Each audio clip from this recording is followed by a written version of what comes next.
Managing director और editor in chief एक दूरदर्शी मीडिया लीडर के रूप में पहचाने जाते हैं, जिनकी सोच में पत्रकारिता सिर्फ खबरों का प्रसारण नहीं बल्कि समाज के प्रति जवाबदेही का माध्यम है। वर्षों के अनुभव और मजबूत संपादकीय दृष्टि के साथ उन्होंने मीडिया जगत में अपनी विशिष्ट पहचान बनाई है। समाचार की गहराइयां, प्रस्तुति की सटीकता और दर्शकों के विश्वास को केंद्र में रखकर उन्होंने भारत अपडेट को एक मजबूत राष्ट्रीय मंच देने का संकल्प लिया है। उनके नेतृत्व में भारत अपडेट तेज, निष्पक्ष और विश्वसनीय पत्रकारिता की नई परिभाषा गढ़ रहा है। उनकी रणनीति स्पष्ट है, हर खबर तथ्यपरक हो, हर प्रस्तुति प्रभावशाली हो और हर दर्शक को मिले सच का भरोसा।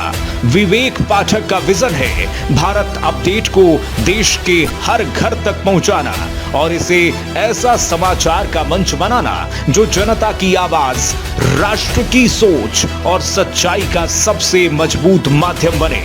उनकी अगुवाई में भारत अपडेट सिर्फ एक चैनल नहीं बल्कि भरोसे, निष्पक्षता और नई पत्रकारिता का प्रतीक बन रहा है।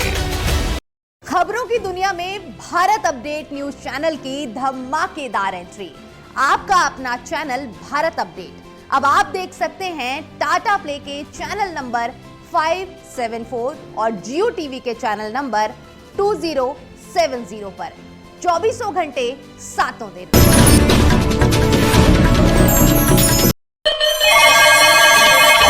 खबर अब सिर्फ स्टूडियो तक सीमित नहीं होगी।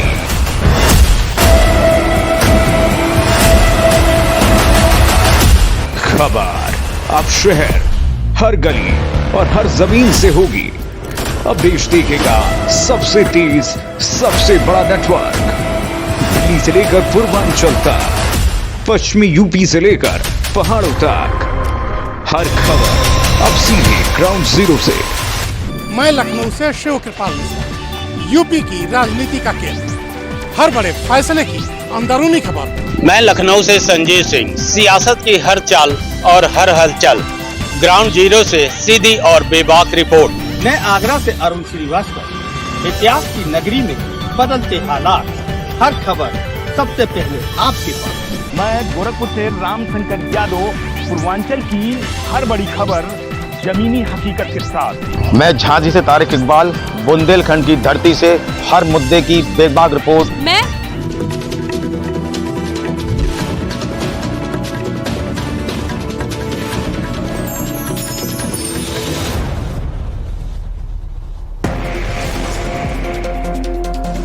लखनऊ में श्रम विभाग का प्रेजेंटेशन, सीएम योगी ने की राजस्व विभाग की समीक्षा। सीएम ने देखा अर्ली वार्निंग सिस्टम का प्रशस्तीकरण।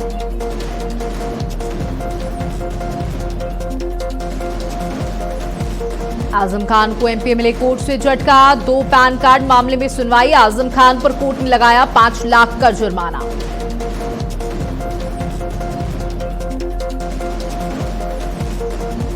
महोबा में कांग्रेस प्रदेश अध्यक्ष अजय राय पर एफआईआर दर्ज। प्रधानमंत्री मोदी पर अभद्र टिप्पणी का आरोप, 30 समर्थकों के नाम भी एफआईआर में शामिल।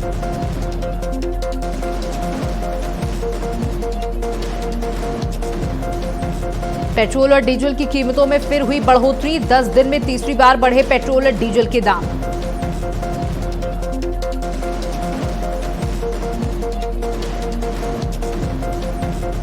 ट्विशा शर्मा केस में भोपाल कोर्ट का फैसला, ट्विशा के पति समर्थ को 7 दिन की पुलिस रिमांड, कोर्ट ने पासपोर्ट जमा करने के भी दिए आदेश।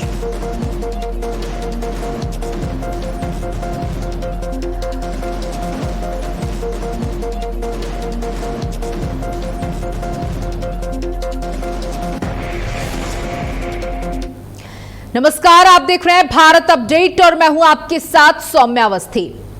उत्तर प्रदेश की राजनीति में 2027 विधानसभा चुनाव से पहले हलचल तेज हो चुकी है। दिल्ली से लेकर लखनऊ तक बैठकों का दौर भी जारी है। बीजेपी संगठन और सरकार दोनों स्तर पर अपनी रणनीति को धार देने में जुटे हुए हैं, तो वहीं विपक्ष अभी भी चेहरे, सीट और समीकरण के गणित में उलझा दिखाई दे रहा है।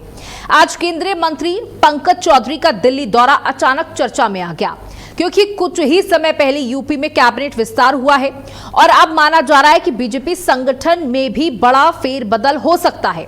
सवाल यह है कि क्या भारतीय जनता पार्टी 2027 के लिए नया सामाजिक समीकरण तैयार कर रही है?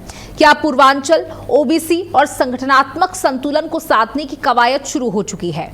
उधर कांग्रेस भी यूपी में खुद को फिर से खड़ा करने की कोशिश कर रही है। राहुल गांधी लगातार एक्टिव मोड में दिखाई दे रहे हैं, लेकिन सबसे बड़ा झटका तब लगा जब बसपा सुप्रीमो मायावती ने कांग्रेस नेताओं को मुलाकात तक का समय नहीं दिया। लखनऊ में मायावती के घर पहुंचे कांग्रेस सांसद तनुज पुनिया और राजेंद्र पाल गौतम, लेकिन गेट तक नहीं खुला और दोनों नेताओं को बेरंग वापस लौटना पड़ा। अब इस तस्वीर के कई राजनीतिक मायने निकाले जा रहे हैं। क्या कांग्रेस दलित वोट बैंक को साधने के लिए बसपा के दरवाजे पहुंची थी? क्या राहुल गांधी यूपी में इंडिया ब्लॉक जैसा कोई नया प्रयोग करना चाहते हैं, या फिर मायावती ने साफ संदेश दे दिया है कि बीएसपी अकेले चुनाव लड़ेगी? इधर समाजवादी पार्टी प्रमुख अखिलेश यादव ने भी कांग्रेस को सीधा संदेश दे दिया है कि बात सीट की नहीं, जीत की है। अखिलेश साफ कर चुके हैं कि यूपी की 403 सीटों पर सपा मजबूत है, यानी गठबंधन होगा भी तो शर्तें समाजवादी पार्टी की चलेंगी। अब सबसे बड़ा सवाल, क्या यूपी में विपक्ष एकजुट हो पाएगा? क्या राहुल गांधी बिना बसपा के कोई नई रणनीति बना पाएंगे? क्या भारतीय जनता पार्टी का संगठन विस्तार विपक्ष की मुश्किलें और बढ़ा देगा? और क्या 2027 का चुनाव मोदी बनाम बिखरा विपक्ष बनने जा रहा है? इन्हीं सवालों पर होगी आज की सबसे बड़ी बहस, क्योंकि उत्तर प्रदेश की सियासत में हर मुलाकात, हर बयान और हर दौरे के पीछे चुनावी संदेश छिपा हुआ है। तो देखिए, उत्तर प्रदेश में सियासी हलचल और नए फेरबदल के संकेत हैं।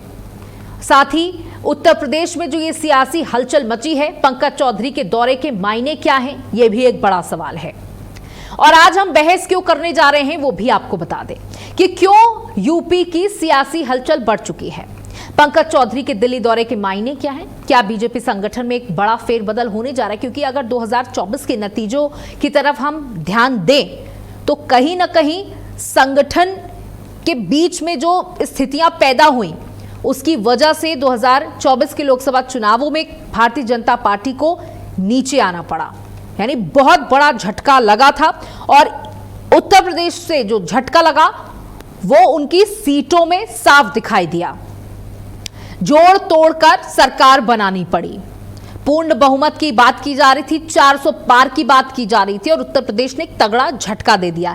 इसलिए उत्तर प्रदेश को नजरअंदाज करने की गलती भारतीय जनता पार्टी दोबारा बिल्कुल नहीं करने जा रही है।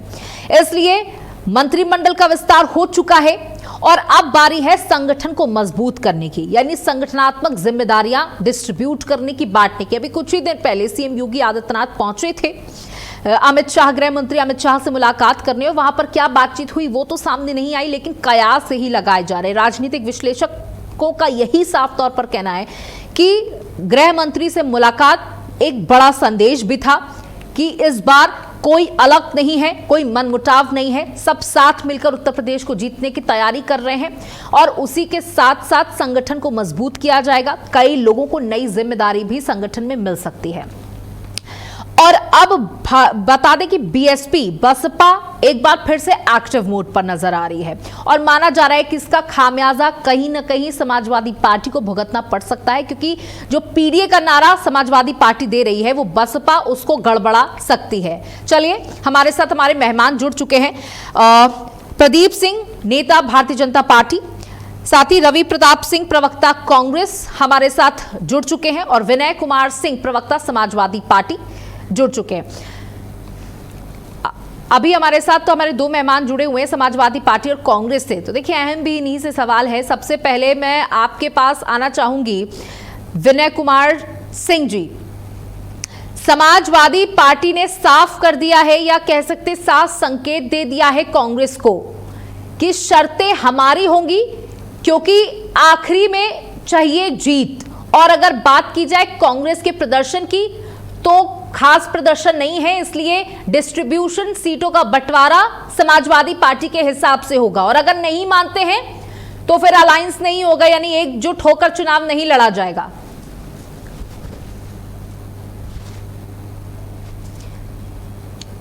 विनय कुमार सिंह। इंडिया गठबंधन हमारा मजबूत है और हम अपने गठबंधन के साथ मजबूती से लड़ेंगे और हम पूरे उत्तर प्रदेश के सभी सीटों पर हम अपने कार्यकर्ताओं को लगा रखें। हमारे जो बूथ अध्यक्ष हैं, बूथ संगठन के लोग हैं, वो पूरी तरीके से मुस्तैद हैं। कोई भी लड़ता है तो हमारे जो कार्यकर्ता हैं उसका लाभ उन्हें अवश्य मिलेगा, उस संगठन का लाभ उन्हें अवश्य मिलेगा। हम भारतीय जनता पार्टी को उत्तर प्रदेश पे हटाने का काम कर रहे हैं और हमने प्रयास किया। 2024 में आपने देखा जिस तरीके से लोकसभा के चुनाव में हमने भारतीय जनता पार्टी को काफी पीछे कर दिया और हराया यहाँ पर। और उसी रणनीति के साथ हमारी पूरी तैयारी है और हम अपने इंडिया गठबंधन के साथ लड़ने के लिए तैयार है। और कांग्रेस का क्या है, किसके साथ लड़ती है, उनका अपना विचार है। फिलहाल समाजवादी पार्टी इंडिया गठबंधन के साथ लड़ने के लिए पूरी तरीके से तैयार है और सक्षम। देखिए, पिछले बार लोकसभा चुनावों के दौरान तो उत्तर प्रदेश में कांग्रेस आपके साथ थी और इस बार क्या लग रहा है कि कांग्रेस कहीं और जाती हुई दिखाई दे रही है, या कांग्रेस की वजह से आपको नुकसान हो रहा है, या फिर आपके कार्यकर्ता खुद ही कांग्रेस को साथ नहीं लाना चाहते?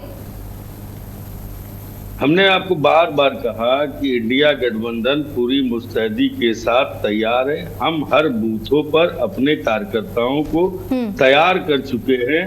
पूरे 403 सीटों पर हम पूरी तरीके से मुस्तैद हैं। हम इंडिया गठबंधन के साथ चुनाव लड़ने जा रहे हैं। अब कांग्रेस का क्या है और क्या नहीं है ये तो राष्ट्रीय नेतृत्व तय करेगा, दोनों आपस में कितने सीटों पर लड़ते हैं, कैसे लड़ते हैं। लेकिन कार्यकर्ता ये जानते हैं कि हम इंडिया गठबंधन के साथ चुनाव लड़ते हैं। ठीक है। रवि प्रताप सिंह जी, बीएसपी से मिलने के लिए पहुंचे कांग्रेस के दो नेता। हालांकि ये जानकारी मिल पा रही कि गेट तक नहीं खुला, अपॉइंटमेंट तक नहीं मिल पाई, मुलाकात नहीं हो पाई। तो क्या बीएसपी के साथ कुछ आपका अलायंस बनने जा रहा है? क्या समाजवादी पार्टी अखिलेश यादव ने साफ कर दिया कि भाई हम आपके साथ तो चुनाव नहीं लड़ पाएंगे, अगर चुनाव लड़ते हैं तो हमारी शर्तों पर चुनाव होगा? अवस्थी जी, कब अखिलेश यादव जी ने कहा है कि हम आपके साथ चुनाव नहीं लड़ पाएंगे? इस तरह का नरेशन शोभायमान नहीं होता। हम आपको पूरी जिम्मेदारी के साथ कह रहे हैं कि इंडिया गठबंधन है, था और सर, आपने मेरा सेंटेंस नहीं सुना। मैंने स्टार्टिंग में क्या लगाया था? आपने मेरा सेंटेंस नहीं सुना। मैंने क्या लगाया था? मैंने ये नहीं कहा अखिलेश यादव ने ये कहा है, मैंने कहा क्या अगर ऐसा कहते हैं तो। अब आप आगे बोलिए। मैं अपनी वाणी को वापस लेता हूं, पूरे सम्मान के साथ वापस लेता हूं। ठीक है। तो ये जान लीजिए कि हमारा इंडिया गठबंधन अवस्थी जी पूरी मजबूती के साथ है, था और रहेगा। क्यों रहेगा? इसका दो कारण है। देखिए, 2019 में जब बहन मायावती जी चुनाव लड़ी थी अखिलेश यादव जी के साथ मिलकर के, तो ये पूरा प्रदेश जानता है, देश जानता है कि बहन मायावती जी 0 से 10 पे आ गई थी और अखिलेश यादव जी 5-6 के ऊपर रुक गए थे। मतलब कि समाजवादी पार्टी का वोट तो ट्रांसफर हो गया बीएसपी को, लेकिन बीएसपी का 4 वोट समाजवादी को ट्रांसफर नहीं हुआ। तो अब ये दोनों आदमी जानते हैं कि किसके वोट से किसको लाभ होगा। ये मैं इससे ज्यादा नहीं कहूंगा। 2024 में हमारा और समाजवादी पार्टी का जो गठबंधन था, निश्चित रूप से हमारा संगठन कमजोर है समाजवादी की अपेक्षा, निश्चित रूप से। लेकिन हम उसके लिए प्रयासरत हैं और हर विधा पे, यानी मनसा वाचा कर्मणा से रात दिन लगे हैं अपने संगठन को मजबूत करने में, अपने कार्यकर्ताओं में भरोसा जगाने में। और जब 2024 में हम मिल करके लड़े थे तो देखिए कि इसका भी एक उदाहरण आपके सामने है कि आदरणीय मुलायम सिंह यादव जी के समय से भी ज्यादा, यानी 37 सीटें समाजवादी पार्टी और 6 सीट हम भी जीते। तो निश्चित रूप से ये जो गठबंधन था वो एक टेस्टेड और ट्रस्टेड गठबंधन था, जो कि भारतीय जनता पार्टी को दिल्ली में बैसाखी पे लाने का काम किया। अब उसी परिदृश्य में 2027 में इंडिया गठबंधन में जो समाजवादी पार्टी है और जो कांग्रेस है, ये दोनों मजबूती के साथ लड़ेगी और भारतीय जनता पार्टी को सत्ताच्युत करेगी। अब आपने कहा कि हमारे लोग गए थे बहन मायावती जी के यहाँ, वो पार्टी का कोई निर्देश लेकर के नहीं गए थे। वो पुनिया जी और अल्पसंख्यक आयोग के चेयरमैन गए थे। उन्होंने, आपको पुनिया जी ने कंफर्म किया था कि जब वो लोग बैठे थे और वो सुने कि बहन मायावती जी का तबीयत खराब है तो बिना बताए वो चले गए। अगर कुछ इस तरह के संदेश होते हैं तो आप भी जानते हैं और हम भी जानते हैं कि इससे पहले कुछ वार्ताएं होती हैं कुछ प्रोटोकॉल फॉलो किए जाते हैं, उसके बाद लोग जाते हैं। वो इस तरह से नहीं जाए जाते हैं कि हम आपके दरवाजे पे चले जाएं, मुलाकात हो और ना हो और आप एक कयाफा और सगुफा बनाएं। तो वो व्यक्तिगत डोमेन में गए थे अपना मिलने के लिए, मायावती जी से मुलाकात हुई नहीं, वो अलग बात है। पहले हमारे प्रदेश प्रभारी और प्रदेश अध्यक्ष ने कहा है कि इंडिया गठबंधन में उन तमाम दलों का स्वागत है जो लोग भारतीय जनता पार्टी को सत्ता से हटाना चाहते हैं। इसी परिदृश्य में हम पहले भी कह चुके थे कि अगर बहन मायावती जी आती हैं, इंडिया गठबंधन को मजबूत करती हैं, तो हमारा इंडिया गठबंधन 2027 में भारतीय जनता पार्टी को सत्ता से च्यूत कर पाएगा। आपको पता होगा 2014 में एक मॉडल दिखाया गया था Awasthi ji, Gujarat model, Gujarat model, Gujarat model. अब एक नया प्रयोग हो रहा है, UP model, UP model, UP model. Gujarat model की वानगी यह है कि देश में एक भी यूनिवर्सिटी गुजरात का टॉप 10 में नहीं है। पहला, देश में एक भी हॉस्पिटल गुजरात का टॉप 10 में नहीं है पूरे प्रदेश में, पूरे देश की बात कर रहा हूं। दूसरी बात, 80% वहां के 5 साल के बच्चे, 79% वो कुपोषण के शिकार है 5 साल तक के। 67% महिलाएं वहां की एनीमिया के शिकार हैं। वहां बड़ी बड़ी रोड आप बना देंगी, उससे कोई मतलब नहीं है। 2 व्यक्ति गुजरात से देश में है, प्रधानमंत्री, गृह मंत्री, और 2 व्यक्ति सबसे बड़े व्यापारी हैं, अडानी जी और अंबानी जी। अब अडानी जी और अंबानी जी जो तेल पिछले साल खरीदे 1,32,000 करोड़ का, रिफाइन करके 52,000 करोड़ भेज दिए हैं विदेश में, तो गुजरात का मॉडल यही है कि अब लोग उसकी बात भी करना पसंद नहीं करेंगे। लिटरेसी रेट भी बंगाल के आसपास में है। ठीक है। अब आ जाइए आप यूपी के मॉडल पे। यूपी के मॉडल में जो 4 चीजें हैं, सबसे बड़े किसी सत्ता को मापने का एक मापदंड होता है, वो होता है कानून व्यवस्था, वो होता है वहां की शिक्षा की नीति, अर्थनीति, स्वास्थ्य और सुरक्षा। तो कानून व्यवस्था यहाँ की है कि एनसीआरबी का डेटा वानगी कहता है, मुंह चिढ़ाता है पूरे देश में कि महिलाओं पे सबसे ज्यादा अत्याचार और दलितों पे सबसे ज्यादा अत्याचार, SC ST के मुकदमे सबसे ज्यादा यूपी में, न्यायिक अभिरक्षा में सबसे ज्यादा मौतें यूपी में। और कल तो एक चौराहे पे सिपाही कह रहा था कि ऑटो वाले हमारी कॉलर पकड़ लेते हैं, कैसे इनको 4 लाइन से 1 लाइन कराएं। अब आप आ जाइए विकास की बात। जो 7 एयरपोर्ट यूपी में बने थे उसमें 6 आज की तारीख में बंद पड़े। जो रोड आप बनाते हैं, सुबह उद्घाटन करते हैं, शाम को उसमें गड्ढे हो जाते हैं। ठीक है रवि प्रताप जी, आपने तमाम आरोप लगाए हैं, लेकिन एक मिनट, शिक्षा पे जरा सुन लीजिए। शिक्षा पे 27,000 विद्यालय। अरे ये एक तरफा कहाँ से चलेगा? ये एक तरफा ऐसे नहीं चलता है कार्यक्रम। वो बैठ गए अपने पार्टी का प्रचार करने के लिए। अरे ये प्रश्नोत्तरी सेशन है, चर्चा आएगा तो बोलिएगा ना भाई, क्यों लग रही है? आप बोलिएगा भाई। रवि प्रताप सिंह जी, देखिए आपने आरोप लगा दिए, लेकिन मैं आप तीनों को एक बात क्लियर करना चाहूंगी। आज की डिबेट का टॉपिक है कि उत्तर प्रदेश के चुनाव है और आप लोगों की कैसी सक्रियता है, किस तरीके से आप काम कर रहे हैं। अब भारतीय जनता पार्टी के पास जाना चाहूंगी, प्रदीप जी भी हमारे साथ जुड़ गए। प्रदीप जी, देखिए कांग्रेस ने आप पर तमाम आरोप लगाए हैं कि ये नहीं होता है कि भारतीय जनता पार्टी को लोग टोक देंगे तो आप बंद कर देंगे, उनको समय अलॉट कर दीजिए। बट ये नहीं है कि उनके मिर्ची लगेगी तो बोलेंगे वो। सर, अगर आप सबको छोड़ के मेरे ऊपर ही चढ़ाई करने लगेंगे तो कुछ फायदा नहीं, क्योंकि आप उनके बोलने से पहले मैंने आपको टोका था, आपने कहा 1 मिनट। ठीक है, अब मैं उनके पास जा रही हूं। जी प्रदीप जी।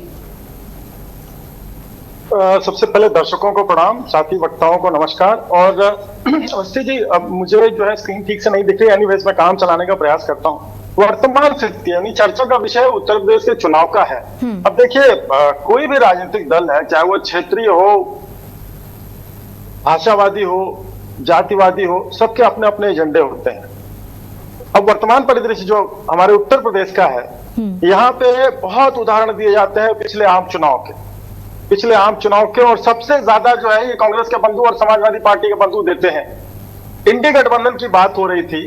इंडी गठबंधन एक ऐसा गठबंधन है जो कि रेत के किले की तरह से, लेकिन वो हर दिन बनता है, हर दिन जो है ज्वार भाटों के साथ बह जाता है। एक मतलब एक फ्रेंडली मैच का देखा था हम लोगों ने। जब कोई टूर्नामेंट होता है तो 2 टीमों में एक तो ऑफिशियल मैच होता है और एक प्रैक्टिस के समय 2 टीमें एक ही ग्राउंड में प्रैक्टिस कर रही हैं, तो कभी कभी फ्रेंडली मैच हो जाता है, उसका टूर्नामेंट से कोई लेना देना नहीं होता है। इस बार हमें पहली बार बंगाल चुनाव में और बिहार के भी चुनाव में हमें देखने को मिला कि फ्रेंडली फाइट चल रही है। तो आरपी सिंह जी काफी जागरूक और क्या कहें, जानकार आदमी लग रहे हैं, लेकिन पता नहीं क्या हो जाता है, कांग्रेस के सारे जानकार लोग नीचे ही दबे रह जाते हैं। मुख्य नेतृत्व में कोई आता नहीं है जो बढ़िया डिसीजन ले। इस देश को बहुत अच्छे विपक्ष की जरूरत है, तथ्यों की जरूरत है, और मैं देखिए वो कोई व्यक्तिगत, मैं तो पहली बार इनसे मिल ही रहा हूँ चर्चा में, मेरा इनसे कोई व्यक्तिगत लेना देना नहीं है, ना कोई खानदानी दुश्मनी है, लेकिन आप तथ्यों को जिस प्रकार से रख रहे थे, दुर्भाग्य ये है कि उत्तर प्रदेश का जो आपका नेतृत्व है वो गालीबाजी में उतर आया है। या ऐसा नहीं है कि कांग्रेस में अच्छे कार्यकर्ता नहीं, और ये बगल में अपने समाजवादी भाई साहब लाल गमछा, मतलब वो देखिए हमारे उत्तर प्रदेश की शान है, मैं किसी को पट्टी लाइन या किसी विचारधारा से लेकर के नहीं चल रहा, बड़ा अच्छा लग रहा है भाई साहब। तो कम से कम आपने एक कल्चरल फील दी, आभार आपका। तो देखिए ना, कांग्रेस एक मुख्य राष्ट्रीय तौर पे मुख्य विपक्षी दल है, विपक्ष सदन के नेता है। समाजवादी पार्टी हमारे उत्तर प्रदेश की सबसे बड़ी पार्टी है, भले क्षेत्रीयवाद पार्टी कह लीजिए, परिवारवादी पार्टी कह लीजिए, और 2024 में आपको तगड़ा झटका भी दे चुकी है समाजवादी पार्टी। नहीं, वो सुनिए अभी बता रहा हूँ ना, देखिए अभी एक छोटा सा एग्जांपल दे दूं कि कौन सी कीड़ा मकोड़ा पार्टी एक आई थी, अब जैसे जैसे परतें उसकी खुलने लग रही हैं तो पता चल रहा है कि भाई वो कहां से जन्मी थी। तो अफवाहें डिजिटल वर्ल्ड में, यानी हमारे ये सोशल मीडिया और डिजिटल कंटेंट में अफवाहें फैलाना आसान है। तो एक बार संविधान बदलने की अफवाह फैल गई, वो काट की हाड़ी दोबारा नहीं चढ़ती है। तो देखिए मैं इन लोगों को शुभकामनाएं देता हूँ, गंभीर नेता है, अच्छा नेतृत्व तो मुझे लग रहा है। चर्चा से तो कम काफी दिनों बाद कोई ऐसा मिला कि ढंग की चर्चा करने जानता हो, पर्सन ना उतर आता हो। तो चाहिए उत्तर प्रदेश में अच्छा चुनाव हो, अच्छा विपक्ष प्रस्तुत करे, अच्छी सरकार बन के आए। अच्छी सरकार तभी बनती है जब विपक्ष मजबूत होता है। अब विपक्ष कम से कम जो बाकी प्रदेशों में, देखिए एक बात और मैं यहाँ बताना चाहूंगा, क्योंकि उत्तर प्रदेश के चुनाव की चर्चा हो रही है, तो उत्तर प्रदेश का चुनाव इस देश के सबसे महत्वपूर्ण चुनाव में से एक होता है।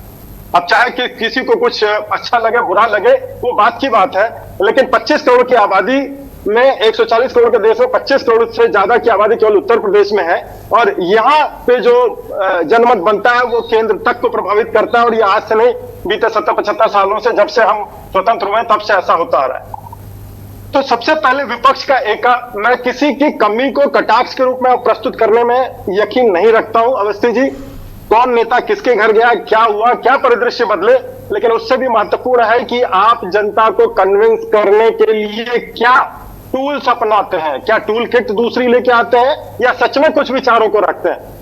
तो मुझे ऐसा लगता है कि विचारों को रखने के लिए वर्तमान हमारे प्रदेश में जो भी विपक्षी दल है उनके पास कोई सॉलिड आधार नहीं। ठीक है, ठीक है, आप ठीक है, ठीक है। विनय कुमार सिंह जी, विनय कुमार सिंह जी, कुछ भी बोल। प्रदीप जी ने अपनी शुरुआत की आपके गमछे के साथ, और उन्होंने कहा कि कोई मजबूत आधार नहीं है पार्टियों के पास। हो सकता है समाजवादी पार्टी अच्छी टक्कर देती हो उत्तर प्रदेश के अंदर बीजेपी को, लेकिन अभी उनके बराबर नहीं खड़ी हो पाई है। क्या रणनीति है आपकी? बस ये मत कहिएगा कि हम अपनी रणनीति यहाँ पर बताएंगे नहीं, क्योंकि हर समाजवादी आके यही बोल देता है। देखिए, हम पहली बात तो किसी को वस्त्र और जाति और धर्म से नहीं पहचानते। भारत के हर एक रहने वाले भारत के लोगों को हम भारतीय ही मानते हैं, पहली चीज। दूसरी चीज, अभी हमारे भारतीय जनता पार्टी के भाई बड़ा लंबा चौड़ा इन्होंने सब बताया कि इनके बराबर कोई नहीं है और इनके आगे कोई नहीं है। ये इनको नहीं लगता है कि इन्होंने उत्तर प्रदेश में क्या किया। हम बताएं, 76 या 86 मेडिकल कॉलेज ये बताते हैं कि हमने उत्तर प्रदेश में बनाया। हम अपने बीजेपी के मित्र से कहते हैं 4 मेडिकल कॉलेज का नाम बता दें कि इन्होंने जो बनाया होगा, जो जमीन अधिग्रहित किया होगा, बनाया होगा।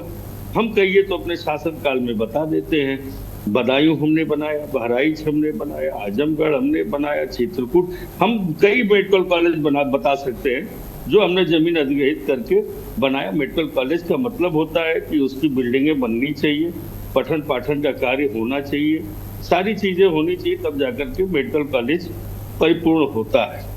अब ये रहते, अगर उत्तर प्रदेश की राजधानी लखनऊ से अगर ये जरा भी वो रखते हैं, संबंध रखते हैं, तो हमको बता दें उत्तर प्रदेश की राजधानी से ही शुरू कर लें आप। अमौसी से शुरुआत होती है लखनऊ की, चिन्हट तक जाके खत्म होती है।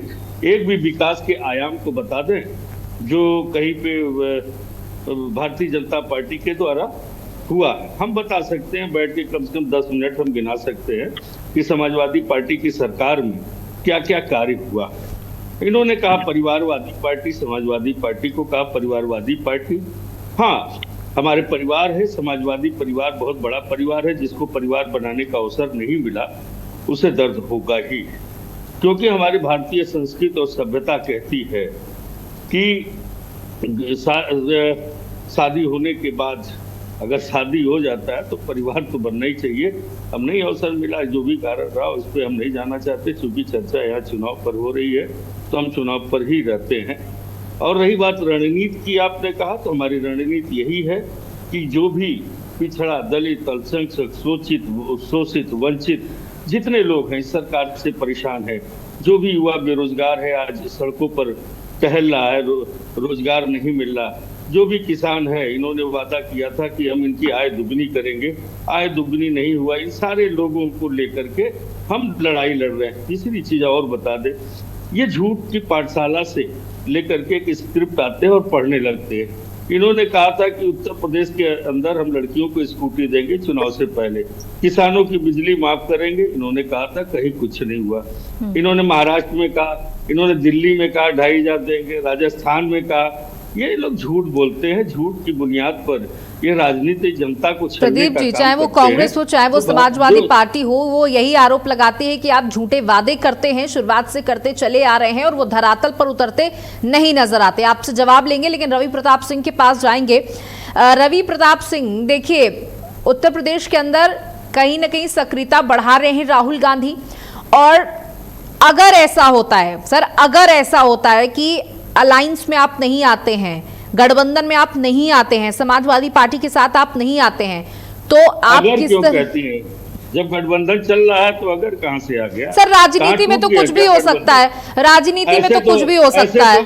ऐसे तो अली बाबा के 40 लोग हैं सर, राजनीति में कुछ भी हो सकता है। वैसे तो आपका पूरे देश में अलायंस है, लेकिन पश्चिम बंगाल में कांग्रेस अलग चुनाव लड़ रही है, अन्य पार्टियां अलग चुनाव लड़ रही है।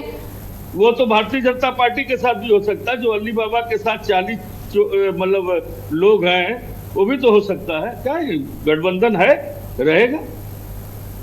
चलिए ठीक है, गठबंधन है, रहेगा। बहुत शुभकामनाएं इस चीज को लेकर आपकी। जी रवि प्रताप सिंह। अवस्थी जी, हमारा गठबंधन था, है और रहेगा। मैं 2 बार कह दिया। ऐसा भी हो सकता है अवस्थी जी की 2027 से पहले बाबा को ही निपटा दिया जाए। निपटा दिया जाए का मतलब, निपटा दिया जाए का मतलब क्या समझूं मैं? बता रहा हूं, सुन लीजिए ना, मैं वही कह रहा हूं, 4 बिंदु में कह रहा हूं। कांग्रेस की यही शब्दावली है, जिस चौधरी जी, कांग्रेस की यही शब्दावली। प्रदीप भाई सुन लीजिए ना, मैं तर्कों की बात कर रहा हूं। जिस चौधरी जी को उत्तर प्रदेश का अध्यक्ष बनाया गया है, पिछले 25 साल से योगी आदित्यनाथ जी के साथ वो तेल राहत रूह बनाते हैं, कभी मंच शेयर नहीं किए थे। गोरखपुर से एक व्यक्ति जिनके खिलाफ बाबा के व्यक्ति लड़े थे, उनको बुला करके एक गवर्नर बना दिया गया है। तीसरे व्यक्ति हैं जो कि सेक्रेटरी हैं दिल्ली में, और चौथे व्यक्ति निषाद जी हैं। ये 4 समानांतर ध्रुव खड़े किए गए हैं बाबा जी के। और 9 दिन बाद जाकर के विभागों का बंटवारा हुआ, जब संजय प्रसाद जी जाकर के नितिन नवीन से मिले, जो कि प्रिंसिपल सेक्रेटरी हैं सीएम के, संजय प्रसाद जी, और वो फोटो डाला गया था दिल्ली में, फिर डिलीट कर दिया गया। और चली बात कि किस मंत्रालय को किसको दिया जाएगा, चलिए वो बात अब छोड़ दीजिए। देखिए, मैं केवल उत्तर प्रदेश में रहता हूं कि 2027 में जब भारतीय जनता पार्टी जाएगी 10 साल के अपने क्रियाकलाप और कार्यकलाप को लेकर के वोट मांगने के लिए, तो सबसे पहले वो युवाओं के पास जाएगी। जब युवाओं के पास जाएगी तो वो क्या कहेगी कि भाई आप वही हैं जिनको हमने 6 साल से शिक्षक नहीं बनाया, आप वही युवा है जो 69,000 लोग बैठे हुए हैं हमारे यहाँ, हम आपको परमानेंट नहीं कर पा रहे, आप वही युवा है कि जिनको हम पेपर लीक करा करके 22-22 लोग बैठते हैं और खत्म हो जाते हैं। तीसरी बात, जब स्वास्थ्य की बात आती है तो मेरे मित्र कह रहे थे कि कितने मेडिकल कॉलेज आपने बनाया। कोई मेडिकल कॉलेज नहीं बनाया इन्होंने, जो जिला चिकित्सालय था उसको मेडिकल कॉलेज में बदल दिया। जिला चिकित्सालय तो है नहीं, मेडिकल कॉलेज भी फुली फंक्शनल नहीं है। अब बताइए, इनकी काम की बानगी 1200 करोड़ रुपया लगा करके और जा करके बिहार में एक एम्स का गेट बना रहे हैं 1200 करोड़ लगा करके। चलिए वो छोड़ दीजिए, अब आ जाइए कि ये रोड बनाते हैं। रोड की मैंने कल भी आपको 2 बानगी कही थी कि एक लखनऊ से आगरा उत्तर प्रदेश का जो एक्सप्रेसवे है उसका सर्विस रोड मैं वो समझना चाहती हूँ, उस शब्द का मतलब क्या है वो आपने नहीं समझाया अभी तक। आती हूँ सर आपके पास। शब्द का मतलब ये है अवस्थी जी कि केंद्र और जो प्रदेश में पूरा जो है नूरा कुश्ती चल रही है, माननीय गृह मंत्री जी और माननीय योगी आदित्यनाथ जी के बीच में ये जगजाहिर है, क्योंकि प्रधानमंत्री के बाद कौन की कुर्सी में योगी आदित्यनाथ जी और गृह मंत्री जी की जो नूरा कुश्ती है ये कर रही है। अब जब तक योगी आदित्यनाथ जी की राजनीतिक हत्या नहीं की जाएगी, तब तक राजनीतिक हत्या की बात कर रहा हूं, पॉलिटिकल एसेसिनेशन, तब तक गृह मंत्री जी का राह आसान नहीं होगा। और इसी में लगे हुए हैं। कभी कभी जब वो बटुकों की ये कोई चोटी पकड़ता है तो दूसरे उनके कह देते हैं जो डिप्टी सीएम है कि वो तो हमारे भगवान है। जिस देश में एक वाइस प्रेसिडेंट अगर इस्तीफा देता है तो 2 महीना बोल नहीं पाता है, उसी देश के एक प्रदेश में मुख्यमंत्री के खिलाफ उसके डिप्टी सीएम बोलते हैं कुछ नहीं होता है। यह दिखाता है कि नूरा कुश्ती चल रही है। और स्वास्थ्य तो इनका गया ही है, शिक्षा इनका गया कि 27,000 स्कूल बंद कर दिए, एलिमेंट्री टीचर की भर्ती नहीं किए, और तो शराब की दुकान कंपोजिट करके 27,000 बढ़ा दिए। तीसरी बात जो इनका आया अब रोजगार का ये हाल है कि केवल पुलिस के भर्ती छोड़ करके सारे लोग तड़प रहे हैं और तरस रहे हैं युवा की क्या मिल जाए। और वो भी पुलिस में भर्ती करने के बाद भी हाल ही है कि रोज 5 लोग अपराधी इनके ऊपर गोली चला रहे हैं। और एनसीआरबी का डेटा, अब बताइए कि लखनऊ में हम लोग बैठे हैं, अवस्थी जी, लखनऊ स्मार्ट सिटी में प्रधानमंत्री ने लिया। मैं जहां बैठा हूं एक बेहतर इलाका है, मेरे घर तक न नल का पानी आया है न सीवर आया है। क्या यही स्मार्ट सिटी की पहचान है? अगर यही स्मार्ट सिटी की पहचान है, ठीक तो है, नॉन स्मार्ट सिटी की पहचान क्या है? प्रदीप तो जी से जवाब ले लेते हैं। रवि प्रताप सिंह जी, प्रदीप जी से जवाब ले लेते हैं। ठीक है प्रदीप जी, जवाब दीजिए। उनका साफ तौर पर कहना है कि योगी आदित्यनाथ को भी साइडलाइन किया जा सकता है, और जो तमाम आरोप लगाए कि मोहल्ले में भी निकलते हैं तो तमाम कमियां दिख जाती हैं। आप क्या जनता के पास अपना काम लेकर पहुंचेंगे? अगला नीतीश कुमार होंगे योगी आदित्यनाथ जी, लिख लीजिए आप। अरे आरपी सिंह जी, आप ज्योतिष वक्ता भी हैं क्या? अगर है तो शायद ये एक प्लेटफॉर्म नहीं है ज्योतिष का प्रैक्टिस करने का, कहीं और कर लीजिए क्या? समझ ही ना आपके प्रश्न से। देखिए यहाँ कांग्रेस को तो खैर ठीक है 2 या 3 है, कितने मुझे पता नहीं। समाजवादी पार्टी के कितने विधायक हैं? नहीं, उतने ही हैं जितने 84 में पूरे देश में आपके थे। प्रदीप भाई उतने ही हैं जितने 1984 में पूरे देश में आपके थे। बड़ा गर्व है आपको, तो आने वाले चुनाव में देख लेंगे बंगाल में कितने मिले, बाकी प्रदेशों में कितने नहीं होगा। थोड़ा जी मैं आता हूँ इस तरह से। सर आप मैं बीच में टोकरा था तो आपने बोला मैं और शांत हो गया, तो थोड़ा सा मर्यादा रखें। आप इतने गए गुजरे कांग्रेसी नहीं है, कम से कम मर्यादा तो होगी आपके पास। देखिए दोनों पार्टी के वक्ताओं ने केवल कमियां गिनाई, अपना विचार ये नहीं बताया। अब इनके सभी बार मैं बोलता हूं, भारतीय जनता पार्टी का शासन आदरणीय योगी आदित्यनाथ जी के समय से पूर्व सबसे पहले समाज को सुरक्षा चाहिए होती है। और बीते बहुत सारे चुनाव में, चाहे वो आम चुनाव चाहे प्रदेशों के चुनाव, जनता ने हमें अपना मत देकर के बताया है कि किस प्रकार से और किसको वो पसंद करते हैं। आप लाख बहाने बताइए, लाख आरोप लगाइए, लेकिन आपका विजन क्या है ये जनता को आप नहीं बता पाते हैं। ना कांग्रेस बता पाती है और ना समाजवादी पार्टी बता पाती है। आखिर उत्तर प्रदेश के अलावा आपका अस्तित्व कहाँ है? चलिए उत्तर प्रदेश में चुनाव आएगा, लॉकडाउन कितने बार पता ही लग जाएगा, देख लिया जाएगा। एक मिनट, वो बाद में जाने विजन आपको बताया नहीं, हमने काम गिनाया, आपका स्तर ही यही है, चर्चा का स्तर ही यही है। नहीं सुरक्षा स्तर नहीं है, 6,000 जातिवाद, परिवारवाद की बात आप परिवार, भारतीय जनता पार्टी सुनिए, लग गई मिर्ची ना, एक ही परिवार के सारे जो है कोई विधायक कुछ है और उसको मिर्ची लग गई, छोड़िए जाने दीजिए। विजन क्या है तुम्हारा? देश छोड़ना, गद्दारी देश से, सारे देश के सारे कई जाति के लोग नहीं, सारे कई जाति के कांग्रेस देख। अरे शांत रहिए सर, पहले मिर्ची लग रही है, इसी प्रकार दिखाई देता है। मिर्ची नहीं, मिर्ची मेलोडी नहीं सर, आपसे अच्छी गालियां आती है, आप जिसमें स्तर पे जा सकते हैं उसे स्तर पे नहीं जा सकता। सुनो के लिए बैठे हैं, सुनो मेलोडी नहीं लेके बैठे, मेलोडी आप लेकर के बैठे हो, देश से मजाक कर रहे हो। अरे शांत रहो यार, देश से मजाक कर रहे हो आप, मेलोडी लेके बैठे हैं, देश पे चर्चा करने के लिए बैठे हैं, प्रदेश पे चर्चा, हो गया, बैठ जाओ, मेलोडी लेके बैठ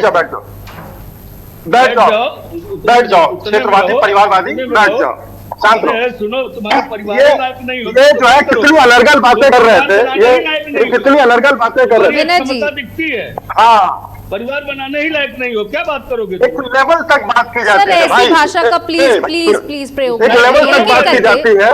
एक करके बनो, एक ही परिवार के सारे सदस्य आजीवन अखिलेश यादव सदस्य प्रेसिडेंट रहने वाले समाजवादी पार्टी के, और ये परिवारवाद के परिवार लेके बैठे हैं। क्या परिवारवाद, गिनाओ क्या परिवारवाद है?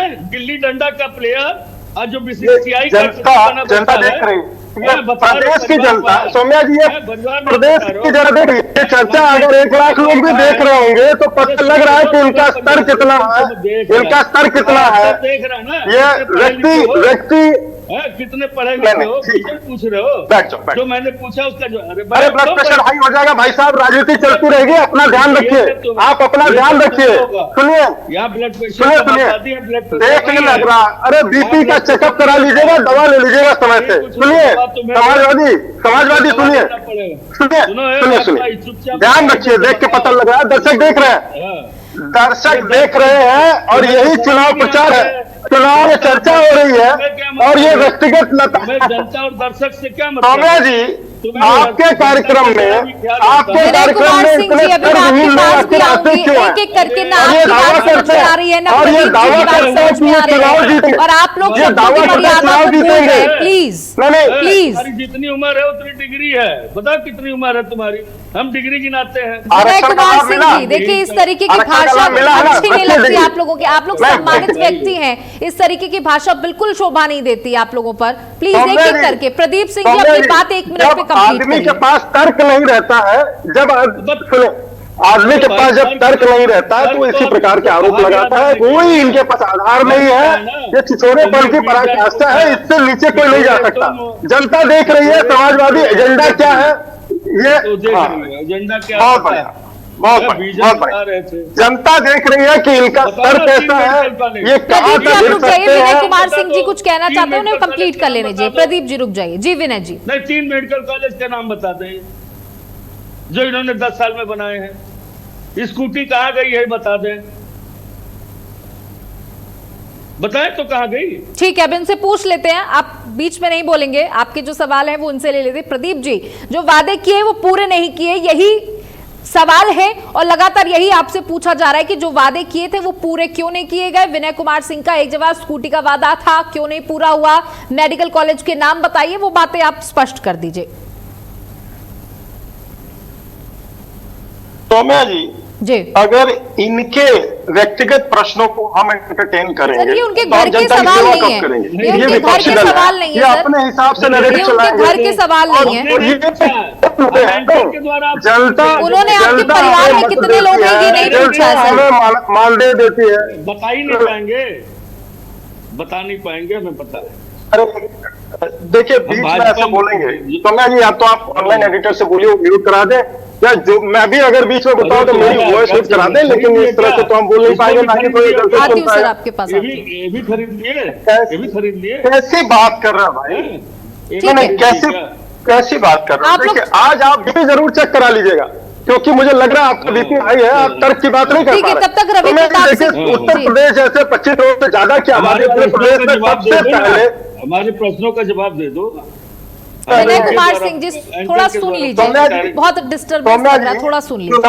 चुनाव तैयारी सुनिए सौम्या जी, चुनाव तैयारी के बाद से एक हमारा बीमारू प्रदेश कहा जाता था, सन 97 से लेकर के आसपास अगर आप देखें तो उस समय बीमारू प्रदेश कहा जाता था। आज प्रदेश में इन्वेस्टमेंट आ रहा है, आज वहां पे, अरे सुन लीजिए ना, बीच में मत बोलिए भाई साहब, आप कैसी बात करते हैं? सोनिया जी, मैं केवल आपको निर्देशित करके कह रहा हूँ, आज हमने बीच में इंटरप्ट मत करिए, आपकी बात समझ में आ रही है, उनकी बात समझ में आ रही है, डिबेट बिल्कुल भी, ये अगर इनको बहुत नहीं दिखाई देगा तो इसे चर्चा करना बेकार है। नहीं, इनसे चर्चा करने का कोई अर्थ नहीं है। इनको डिफेंस कॉरिडोर अगर नहीं दिखाई दे रहा है, इनको स्पेशल इकोनॉमिक जोन नहीं दिखाई दे रहा है, 6 लाख करोड़ से ज्यादा का इन्वेस्टमेंट आया उत्तर प्रदेश में, ये इनको नहीं दिख रहा है। आज प्रदेश का युवा जो बाहर नौकरी करने जाता था, आज इसको वही रोजगार मिल रहा है, ये इनको नहीं दिख रहा है, तो इनसे चर्चा करना बेकार है। बाकी दर्शक समझ रहे हैं क्या हुआ। MOU साइन होने के सिवा कुछ हुआ? एक भी फैक्ट्री आई? कितने लोग रोजगार पाए? आए भाई साइन,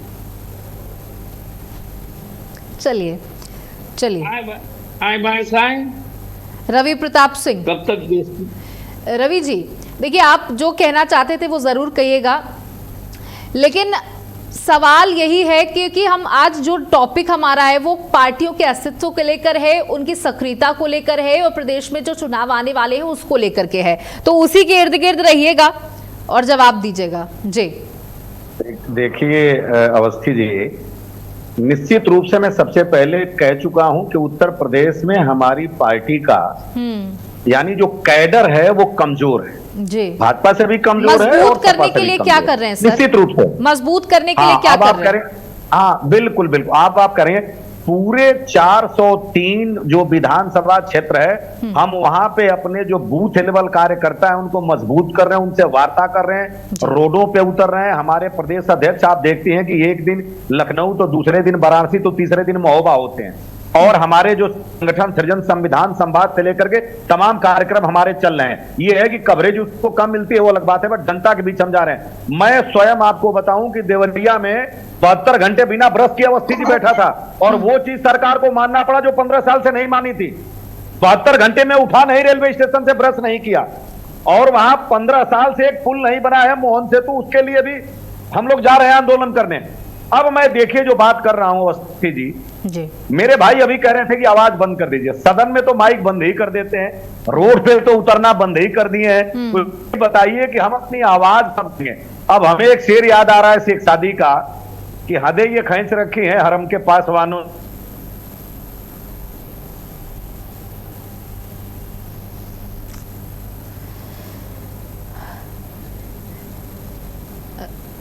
देखिए बहुत बेहतरीन शायरी पेश करने वाले थे, लेकिन बीच में ही थोड़ा सा टेक्निकल इशू आ गया है। एक बार फिर से भारतीय जनता पार्टी के पास ही जाना चाहूँगी। देखिए प्रदीप सिंह जी, जो विनय कुमार सिंह ने और रवि प्रताप सिंह ने एक सवाल उठाया चेहरे का, तो क्या योगी आदित्यनाथ चेहरा बने रहेंगे 2027 के चुनावों के लिए? क्योंकि अगर 2024 के चुनावों की बात की जाए तो अंदरूनी कलह देखने को मिली थी आरएसएस और बीजेपी, उत्तर प्रदेश में जो संगठन था उसके बीच में, और जो राष्ट्र का आपका संगठन है उसके बीच में, और आरएसएस के बीच में।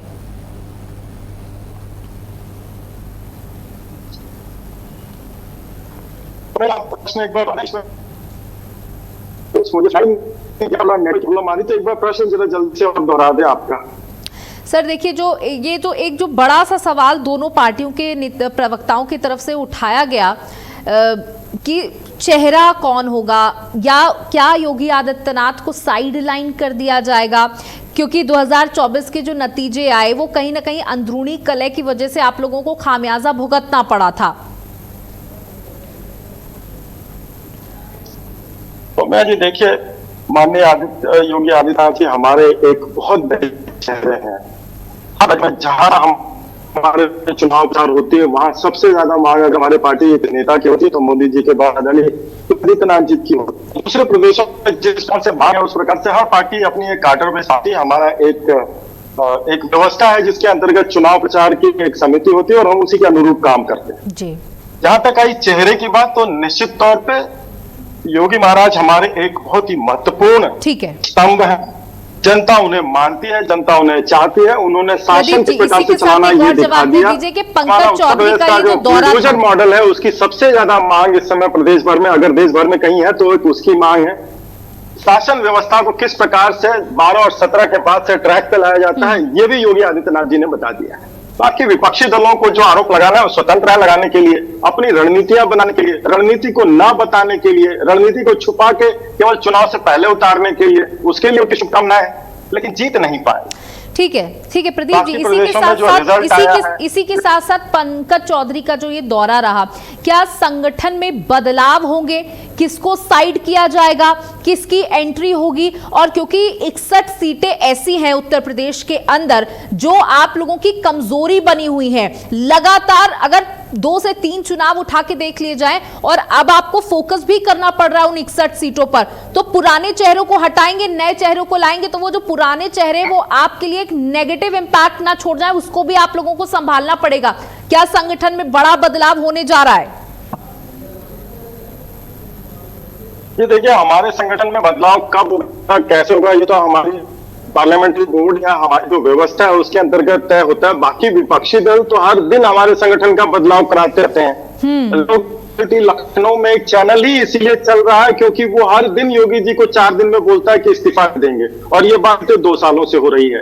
और वो किसके सहायता प्राप्त है, ये भी प्रदेश की जनता जानती है। तो देखिए, कांग्रेस एक 100 साल से ज्यादा 1884-85 में बनी पार्टी है, वो एलन ऑक्टिव ह्यूम ने जिसकी स्थापना की, वो अगर कोई बात कहती है तो ठीक है, जनता स्वतंत्र है उसको सुनने के लिए।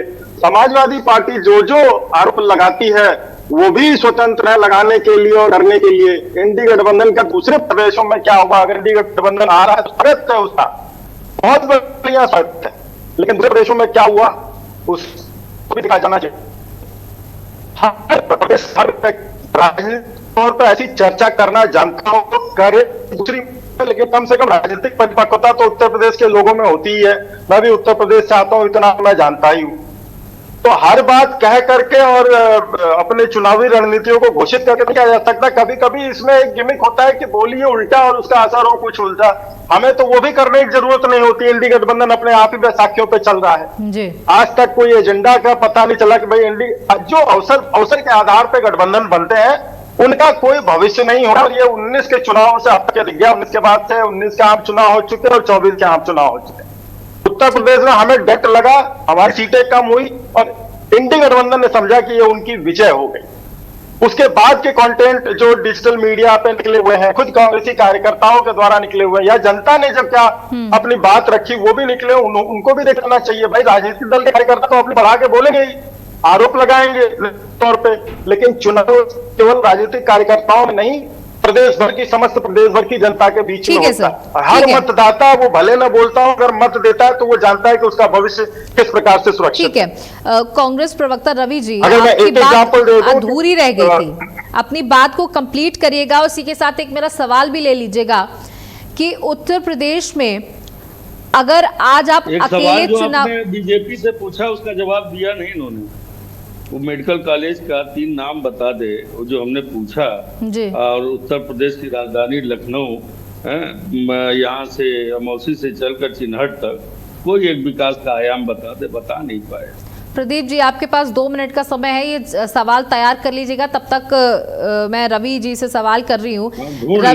जी रवि जी, देखिए, अगर आज की डेट में सोलो पॉलिटिक्स करनी पड़े, सोलो राजनीति में उत्तर प्रदेश में उतरना पड़े, तो आपकी क्या स्थिति है, कैसी तैयारी है? क्या आपको लगता है कि आप अपलिफ्ट हो पाएंगे या फिर पुराना रिकॉर्ड दोहरा देंगे या उससे भी बुरी स्थिति हो जाएगी? देखिए, हमारे पास उत्तर प्रदेश में अब इससे बुरी तो हो ही नहीं सकती। हमको जितनी अवनति के स्टेज पे जाना है हम जा चुके हैं। आपको पता होगा कि जनवरी महीने में गेहूं बोया जाता है, अप्रैल में कटता है, फिर जुलाई में धान बो दिया जाता है। तो हम 2 सीट पे हैं। जब 2 सीट से 1984 में प्रदीप भाई की पार्टी 22 प्रदेशों में सरकार बना सकती है, तो हमें आप कहां ले जाएंगे? कम से कम अवस्थी जी, अब तो हम जाएंगे और हम सोलो नहीं लड़ेंगे। अब तक सोलो की बात नहीं, हम गठबंधन में हैं, गठबंधन धर्म का निर्वाह करते हुए लड़ेंगे। लेकिन सर, आप एक बात मानते हैं, आप एक बात मानते हैं कि अगर बात की जाए भारतीय जनता पार्टी की, तो भारतीय जनता पार्टी के पास चेहरों की कमी नहीं है। और अगर समाजवादी पार्टी की बात करें तो अखिलेश यादव का सबसे बड़ा, कहीं से भी भ्रष्टाचार, विनय कुमार सिंह जी, विनय कुमार सिंह जी, समाजवादी, सुनिए मेरा सवाल कंप्लीट हो जाने। समाजवादी पार्टी के पास अपना एक बड़ा चेहरा है अखिलेश यादव, उनके दम पर चुनाव लड़ा जाता है, उनको सामने रखकर चुनाव लड़ती है समाजवादी पार्टी। लेकिन बात अगर कांग्रेस की करें तो राहुल गांधी पूरे अलग अलग राज्यों में भी चुनाव लड़ने जाते हैं, उत्तर प्रदेश में भी। तो जनता को विश्वास नहीं बन पा रहा है कि आपका कोई बड़ा चेहरा उत्तर प्रदेश के अंदर 24 घंटे 365 दिन मौजूद है। ये आपने सही कहा। देखिए, उत्तर प्रदेश में हमारा कोई सौम्या जी मुख्यमंत्री बनने वाला नहीं है कि हमारा उस कोई चेहरा है। उत्तर प्रदेश में हम कमजोर स्थिति में है, हम मजबूती की तरफ जाएंगे। कमजोर स्थिति में आप पहुंचे कैसे? मतलब कोई चेहरा नहीं था इसीलिए तो आप पहुंचे ना। जनता को ये विश्वास होता चला गया कि कोई यहाँ पर सक्रिय नहीं है। निश्चित रूप से जो जुमलेबाजी भारतीय जनता पार्टी ने की और हमारी कुछ कमियां थी, जिसके कारण हम दिन प्रतिदिन कमजोर होते चले गए। हमको इसमें मानने में कोई गिलानी नहीं है कि हम कमजोर हुए। लेकिन भारतीय जनता पार्टी जो कह रही थी कि कौन कर रहा है, 2014 के आसपास में भी मधु किशोर का एक आया था कि अमेरिका से कहां फंडिंग हो रही थी, बाबा क्या कर रहे थे, और वो एक जो आ रहे थे लोकपाल के ऊपर अन्ना हजारे जी, वो मौन बर्ताव लंबी हो गए, बाबा कोई कोमा में विनोद राय जी यूरोप चले गए। तो ये हमारे कहने का मतलब है कि इनको किसने फंडिंग किया और झूठ की हाड़ी चढ़ाया कि अच्छे दिन आ जाएंगे, 15 लाख रुपया खाते में डाल देंगे, 2 करोड़ नौकरी दे देंगे, किसानों को C+2 करके आय दुगुनी कर देंगे, नमामि गंगे में गंगा को साफ कर देंगे, मेक इन इंडिया कर देंगे, सब कुछ हरा नीला पीला गुलाबी हो जाएगा। हुआ कुछ नहीं। स्मार्ट सिटी से लेकर के इवन जिन सांसदों ने जिन गांवों को गोद लिया वो भी अपनी बदहाली पे आंसू बहा रहे हैं। तो अब 9 साल के बाद जब योगी आदित्यनाथ जी चुनाव में जाएंगे तो मैं एक और इनसे प्रश्न दागता हूं। 12 साल में आपने आयुष्मान कार्ड को छोड़ करके एक काम बता दीजिए जिससे जन समुदाय और मानव कल्याणार्थ आपका कोई नियम हो। चलिए, विनय कुमार सिंह का सवाल और आपका सवाल दोनों प्रदीप जी हाथ ऊपर कर ही रहे हैं, जवाब देंगे। प्रदीप सिंह, ये देखिए, ये जो सवाल कांग्रेस 14 के चुनाव कर रही थी, 14 के बाद 19 के चुनाव में कर रही, फिर उसके बाद 24 का भी चुनाव हो गया, हम बना लिए और अभी भी इनके सवाल वही है। समाजवादी पार्टी का है, अरे भैया आपके पास अगर डेटा अवेलेबिलिटी नहीं है तो आप जनता को क्यों भ्रमित कर रहे हैं कि मेडिकल कॉलेज नहीं खुले? अगर आपको सक्षम है, सरकारी पैसे से खुला हुआ, आपका भी उतना अधिकार है उसमें इलाज कराने का और ये जाने का कि वो चल रहा है कि नहीं चल रहा है। बहुत देर से बता रहे थे आप अपने जिस जिले के हो, सुन लीजिए, आपके आजू के जितने 3-4 जिले हैं वहां पे देख लीजिए कि है कि नहीं। जिला अस्पताल को आपने मेडिकल कॉलेज बना दिया महाराज, और ये जो है बार-बार और चुनाव सुने, अब ये नया मेडिकल कॉलेज जमीन 17 मेडिकल कॉलेज सही नहीं है। झूठ बोलते हो तुम, झूठ बोलते हो। नाम बताओ कहाँ पे बना है, इतना बताओ। जब अपनी बहुत घूम के जाओगे, अरे हाथ ऊंची करके मंडल लेवल पर जीतते हैं आप। झूठ बोलते हो, झूठ बंद करो, बहुत हो गया झूठ, अब बंद करो। नाम बताओ, जमीन कहाँ दिख रही है, ये कहाँ बनाए हो आप? ड्रामा करके प्रत्येक जिला, अगर आपके पास पता लगाते हैं तो मैं आपको करेक्ट करने के लिए बैठा हूँ यहाँ पे। मेडिकल जिला मेडिकल कॉलेज बन गया है और आपको यही करने का काम विनय कुमार सिंह जी सुन तो लीजिए। मोबाइल में देख रहे तो सदर हॉस्पिटल है, अरे बताना मतलब हमने बनाया है, बदायूं देख लेना, जमीन अधिग्रहित। सोम्या जी आपसे एक निवेदन की अगर आरती सिंह तो थोड़ा ठीक है, पढ़े लिखे लग रहा है, लेकिन ये समाजवादी पार्टी का प्रवक्ता इस प्रकार से तो थोड़ा बोला बोला एक सर के नीचे नहीं चल सकता। ये मछली बाजार नहीं है, ये विनय जी देखिए, आपकी बात समझ में आ पा रही है ना, प्रदीप जी की बात समझ में आ पा रही है। विनय जी आपकी बारी आएगी, आप बोलिएगा, अभी थोड़ा शांत हो जाइए, रुक जाइए। सौम्या जी नहीं बता पाए, बता ही नहीं पाएंगे। अरे तो आप सुनिए, तो आप सुन ही नहीं रहे, जैसे वो बोलना शुरू करते हैं आप बीच में बोल देते, कुछ समझ में नहीं आ रहा, मुझे भी नहीं समझ में आ रहा है वो क्या बोल रहे हैं। थोड़ा रुकिए, उन्हें 2 मिनट का वक्त दीजिए, 2 मिनट का वक्त दीजिए, बोल फिर आप काउंटर करिएगा। सुनिए, ये भाई साहब का नाम क्या है मुझे नहीं, लेकिन आपको आने वाले चुनाव के लिए मैं बताता हूँ, आप पार्टी को बचाइए। विनय कुमार सिंह बिन्नू, विनय जी गोरखपुर का अरे 3 बार बोलने से लखनऊ विश्वविद्यालय का। ये समय भी खत्म हो रहा है और आप दोनों में से किसी की बात हमें समझ में नहीं आ रही है। बहुत बड़ी उपलब्धि हुई आपकी, बहुत बड़ी उपलब्धि हो गई। सुनिए, आपको एक बहुत ही विनम्र आपसे निवेदन है, अपनी पार्टी को बचाइए। सुनिए कैसे हमने जहां जिन के साथ राज्यों में गठबंधन किया आ गई है। देखिए बहुत अच्छा, एयरपोर्ट बताओ, अरे और अस्पताल करके आप लखनऊ विश्वविद्यालय की राजनीति किए हैं।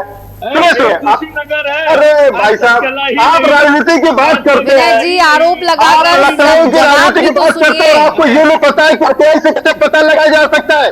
और जिला अस्पताल को अगर मेडिकल कॉलेज में अपग्रेड किया गया है और उस पर आप सर्च करें तो आपका सर माफ करिए, आपको कहना है समाजवादी पार्टी को बचाइए। कांग्रेस जहाँ जहाँ गई है उस पार्टी को खत्म कर दिया है।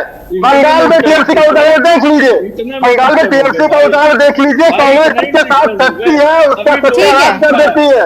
ठीक है, अरे देखिए लास्ट में 2 मिनट बचे हैं और थोड़ा समय आप सभी को। विनय जी बहुत कम समय बचा है, आप आखिरी कमेंट आपका लेना चाहूंगी, बहुत कम समय बचा है। विनय कुमार सिंह आपका आखिरी कमेंट। देखिए, भारतीय जनता पार्टी झूठ की पाठशाला है, उसके ये प्रवक्ता लोग झूठ की पाठशाला के झूठे विद्यार्थी हैं। इन लोग पर डेटा नहीं है। हम बाकायदे डेटा और हम सब कुछ आपके पास भी होगा लेकर के बैठे। समाजवादी पार्टी आने वाले समय में जिन विकास कार्यों को छोड़ करके गई थी, हम बिजली में हमने जितने पावर स्टेशन सब स्टेशन बनाया उसी पर 10 साल सरकार चली। आज हाहाकार मचा हुआ, चारों तरफ बिजली के लिए त्राहिमाम मचा हुआ है। इन्होंने कोई काम नहीं किया। जब हम छोड़ करके गए थे 16,932 मेगावाट की जरूरत थी, जब हमारी सरकार आई थी तो 10,352 मेगावाट थी, हमने 16,932 मेगावाट किया। आज की तारीख में जो हमने पावर स्टेशन छोड़े थे वो बने हैं, वो 20,000 मेगावाट आज ही मंत्री जी का ही बयान है कि 20,000 मेगावाट क्षमता आज की तारीख में। यानी इन्होंने एक भी पावर स्टेशन नहीं बनाया। ये झूठ के पाठशाला के झूठे लोग हैं। ये केवल झूठ पे अपनी सरकार चलाना चाहते हैं। सर 20 सेकंड, रवि प्रताप सिंह आपके पास आखिरी कमेंट। देखिए अवस्थी जी, मैं कहता हूं कि हमारा गठबंधन था, है और रहेगा और मजबूती से लड़ेंगे। इनका 27 में सफाया करेंगे। आज इन्होंने इस बात को चलिए अपने मुंह से स्वीकार कर लिया, पार्टी बचाइए।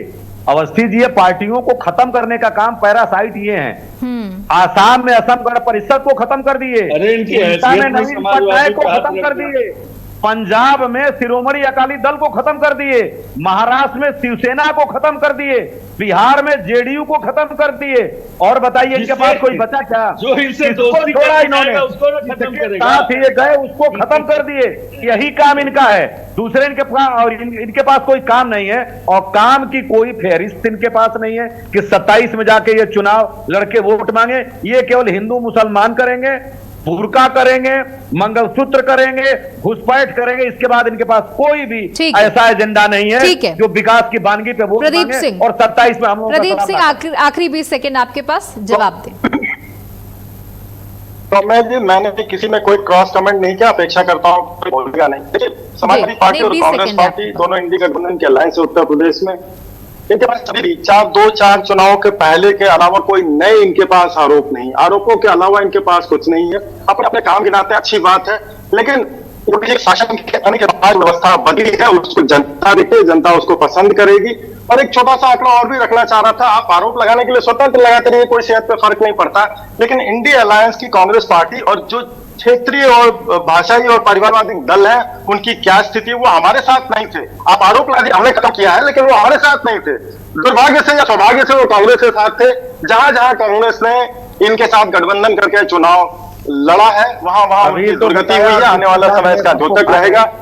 मैंने नहीं बोला था, बीच में आप बोलने के लिए आ गए, आपका समय था, बोला होता तो सौम्या जी। अपनी जनता, प्रदेश की जनता इन सब बातों को देख रही है, समझ रही है, सारे आंकड़े उसके समझ में आते हैं, अन्यथा वो इतनी मूर्ख नहीं है। ये लोग समझ रहे हैं किसी प्रकार आप तीनों ही जीत का दम भरते हैं और 2027 में जनता तय कर लेगी कि किसके पाले में वो है, किसे वोट देगी और किसे सत्ता दिलाएगी। आप तीनों को ही बहुत बहुत शुभकामनाएं और बहुत बहुत शुक्रिया हमारे साथ इस बहस में जुड़ने के लिए। प्रदीप जी, रवि जी और विनय कुमार सिंह जी, बहुत बहुत शुक्रिया। तो देखिए 2027 के चुनाव है और हलचल तेज हो चुकी है, दौरों का भी सिलसिला जारी है और सभी पार्टियां कहती हैं कि जनता हमारे साथ है, लेकिन अब जनता को तय करना है कि जनता असलियत में किसके साथ है। नमस्कार।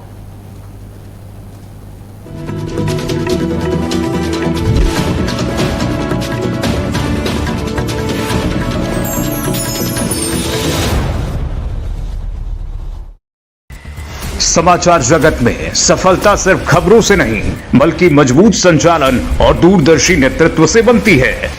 दामिनी महौर, भारत अपडेट की डायरेक्टर न्यूज ऑपरेशंस, जो हर दिन चैनल की रफ्तार को नई दिशा देती हैं।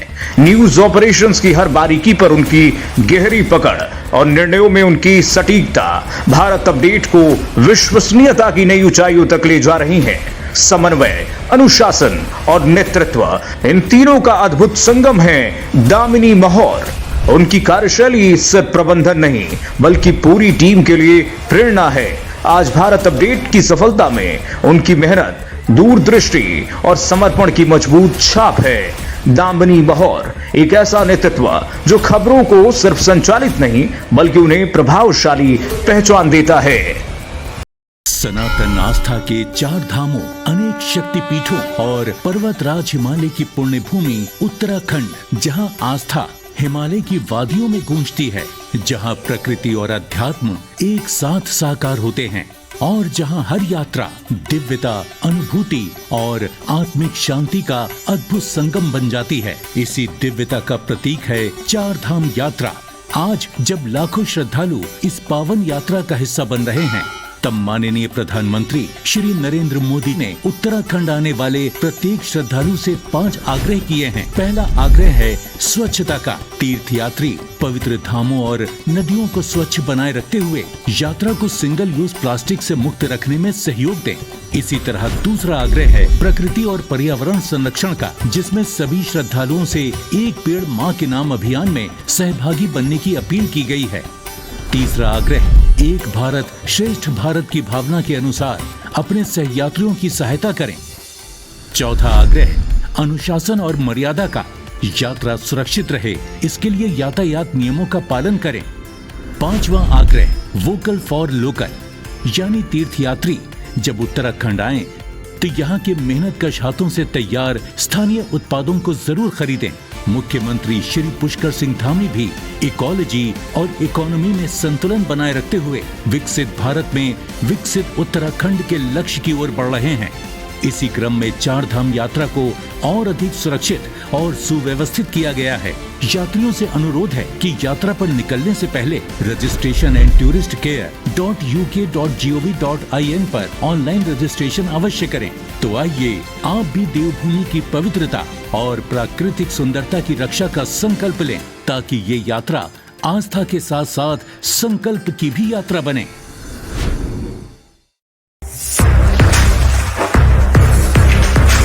मीडिया की दुनिया में नेतृत्व वही